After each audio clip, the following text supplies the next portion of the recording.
नमस्कार, मैं हूं राम विश्वकर्मा। आप देख रहे हैं नवभारत टाइम्स। इजराइल ने एक बार फिर से गाजा पर हमला कर दिया है। इजराइल डिफेंस फोर्स ने गाजा के कई इलाकों में भीषण बमबारी की है, जिससे युद्ध विराम की शांति भंग हो गई है। यह हमले इतने शक्तिशाली थे कि इसमें कई लोगों की मौत हो गई।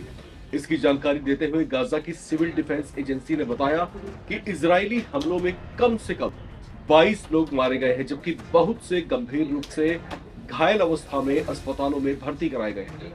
गाजा सिटी पर हुए हमले में 12 लोगों की मौत हुई है, जबकि खान यूनिस इलाके में हुए हमले में 10 लोगों की जान चली गई। गाजा सिविल डिफेंस एजेंसी का आरोप है कि इजराइल की इस हरकत से पिछले महीने हुए युद्ध विराम पर संकट के बादल फिर से मंडराने लगे हैं, क्योंकि ये हमास के लड़ाकों को बदला लेने के लिए फिर से भड़का सकता है।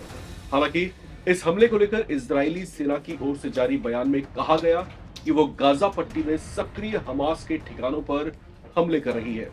इजराइल ने हमले की जानकारी साझा करते हुए बताया कि दक्षिणी इलाके में तैनात इजरायली सैनिकों के बेस कैंप को निशाना बनाते हुए हमास आतंकियों ने गोलीबारी की शुरुआत की थी, जिसे इजराइल डिफेंस फोर्स आईडीएफ ने सीज फायर समझौते का उल्लंघन माना और इसके जवाब में उचित कार्रवाई की शुरुआत की।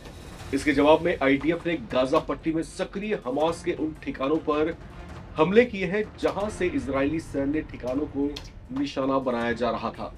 हमास की गोलीबारी के जवाब में शुरू हुए इजराइल के इस बड़े ऑपरेशन ने दोनों के बीच सीज फायर को एक बार फिर से खतरे में डाल दिया है। संभावना जताई जा रही है कि हमास के लड़ाके आईडीएफ के इस बड़े ऑपरेशन का इसी अंदाज में जवाब दे सकते हैं, जिससे दोनों के बीच एक बार फिर से युद्ध के हालात भड़क सकते हैं। आपको बता दें कि गाजा में पिछले महीने 10 अक्टूबर को ही अमेरिकी मध्यस्थता के तहत इजराइल और हमास के बीच युद्ध विराम लागू हुआ था, जो भारी तनाव के बावजूद अब तक बना हुआ है। अब ये हालात कितने ज्यादा तनावपूर्ण है, इसका अंदाजा आप इसी बात से लगा सकते हैं कि सीज फायर लागू होने के बावजूद इन्हीं 1.5 महीनों में इजराइल की ओर से बार बार किए गए छोटे बड़े हमलों में अब तक 280 से ज्यादा फिलिस्तीनी नागरिक मारे गए हैं, जिसमें अधिकतर गाजा के निवासी हैं। बुधवार के हमले में युद्ध विराम लागू होने के बाद इस इलाके में हुए सबसे खतरनाक हमलों में से इससे एक जो है माना जा रहा है।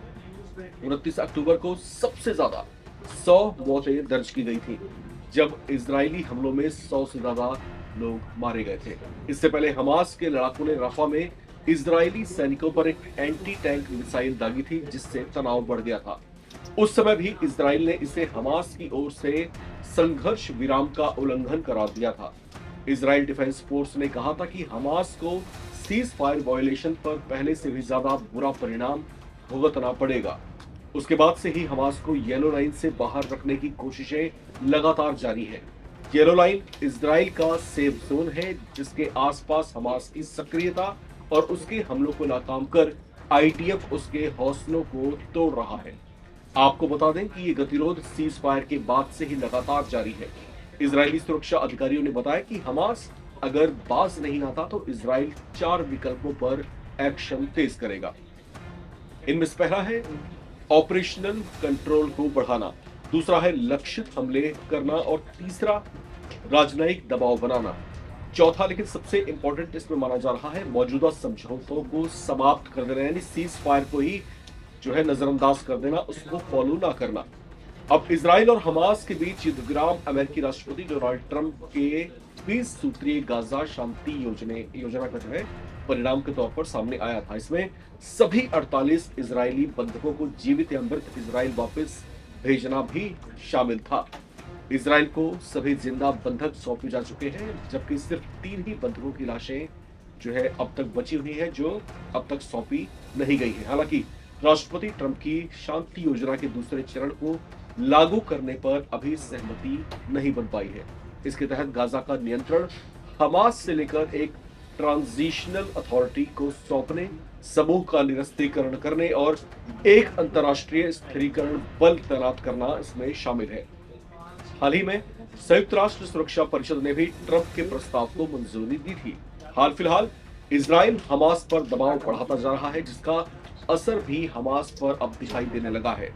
इजरायली सेना ने कहा है कि दक्षिणी कमान में आईडीएफ सैनिक युद्ध विराम समझौते के मुताबिक क्षेत्र में तैनात है और किसी भी तात्कालिक खतरे को दूर करने के लिए कार्रवाई जारी कर सकते हैं। हालांकि इस हमले को लेकर आईडीएफ की इस दलील के बावजूद गाजा पट्टी में अब तक जारी युद्ध विराम पर खतरा मंडरा रहा है।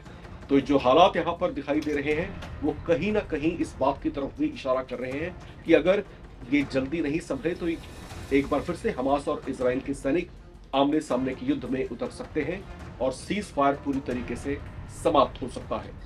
इस रिपोर्ट में फिलहाल इतना ही। बाकी अपडेट्स के लिए आप बने रहें, देखते रहें नवभारत टाइम्स।